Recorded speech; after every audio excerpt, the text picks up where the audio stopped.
बिस्मिल्लाहिर्रहमानिर्रहीम अस्सलाम वालेकुम। Welcome to my channel. I hope सब खैरियत से होगे, फिट होगे, मज़े में होगे।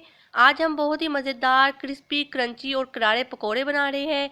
आज की रेसिपी नॉर्मली जो हम घर में पकोड़े बनाते हैं उससे ज़रा हट के है। तो ये देखने के लिए कि आज की रेसिपी में मैं कौन कौन से इंग्रेडिएंट्स ऐड करूँगी, वीडियो को एंड तक लाजमी देखिएगा। चलिए जल्दी से हम रेसिपी को स्टार्ट कर लेते हैं। पकोड़ों के लिए हमें चाहिए सब्ज़ मिर्चें चॉप की हुई 3 अदद, सब्ज़ प्याज चाहिए 1 प्याली, फ्रेश धनिया में यहाँ पे चाहिए 1 प्याली, फ्रेश मेथी 1 प्याली और पालक हमें यहाँ पे चाहिए 1 प्याली भर के मैंने यहाँ पे ली है पालक की। इसके अलावा आलू हमें चाहिए यहाँ पे 4 मीडियम साइज़ के, जिनको मैंने बड़ी काट लिया है। और स्पाइसेस में हमें चाहिए नमक 1 tablespoon, red chilli powder 1 tablespoon, धनिया पाउडर 1 टेबल स्पून और गरम मसाला पाउडर इसमें जाएगा 1 टीस्पून।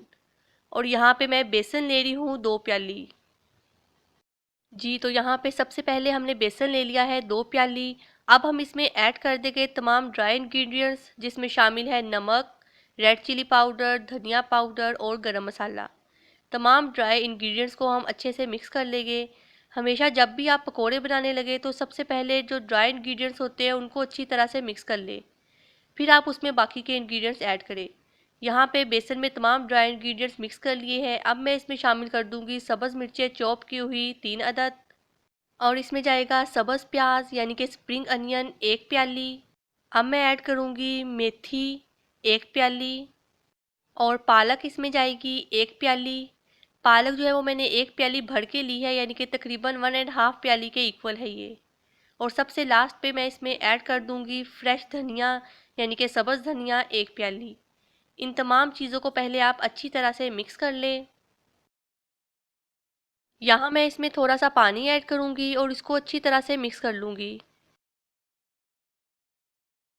हमारा ग्रीन वेजिटेबल्स का मिक्सचर जो है वो रेडी हो चुका है। अब मैं इसमें शामिल कर दूँगी आलू 4 मीडियम साइज़ के और इसको मिक्स कर ले। यहाँ पे हम इसमें पानी जो है वो थोड़ा थोड़ा करके ऐड करेंगे।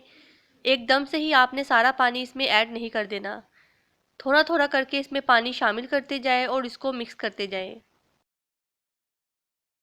यहाँ पे मिक्सचर रेडी हो गया था। मुझे लास्ट पे बेसन थोड़ा सा कम लगा था, इस वजह से मैंने इसमें 5 टेबलस्पून बेसन के और ऐड कर दिए थे। टोटल अब इसमें 2 प्याली और 5 टेबलस्पून बेसन मैंने ऐड किया है और इसमें पानी ऐड करके अच्छा सा मिक्सचर रेडी कर लूँगी। मिक्सचर हमारा रेडी हो चुका है, इसको आधा घंटे के लिए आप कवर करके छोड़ दें। यहाँ पे मैंने ऑयल जो है वो अच्छी तरह से गर्म कर लिया है।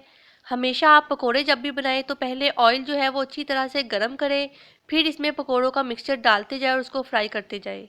आप चाहे तो मिक्सचर जो है वो हाथ से भी डाल सकते हैं, लेकिन मैं यहाँ पे चम्मच के साथ मिक्सचर को डालती जाऊँगी और पकोड़े फ्राई करती जाऊँगी। एक बात का आपने ध्यान रखना है कि मिक्सचर जो है वो ना ही ज़्यादा गाढ़ा हो और ना ही ज़्यादा पतला। और अगर आपने आधा घंटा या 15 मिनट के लिए मिक्सचर जो है वो कवर करके रखना है तो फिर आप स्टार्ट में मिक्सचर को थोड़ा सा गाढ़ा ही रखें। पकोड़ों को हम मीडियम फ्लेम पे फ्राई करेंगे। यहाँ पे हमने फ्लेम को हाई नहीं रखना, वरना तो पकोड़े जो है वो जलना भी स्टार्ट हो जाएंगे और अंदर से कच्चे रह जाएंगे। यहाँ मैंने इसकी साइड को चेंज कर दिया था। जब आप देख लें कि दोनों साइड पकोड़ों की अच्छे से कुक हो चुकी है, फिर आप इसको प्लेट में निकाल लें। यहाँ पे दोनों साइड कुक हो चुकी थी पकोड़ों की अच्छे से। अब मैं इसको प्लेट में निकाल लूँगी। पकोड़े जो है वो बहुत ही क्रिस्पी और क्रंची बने हैं।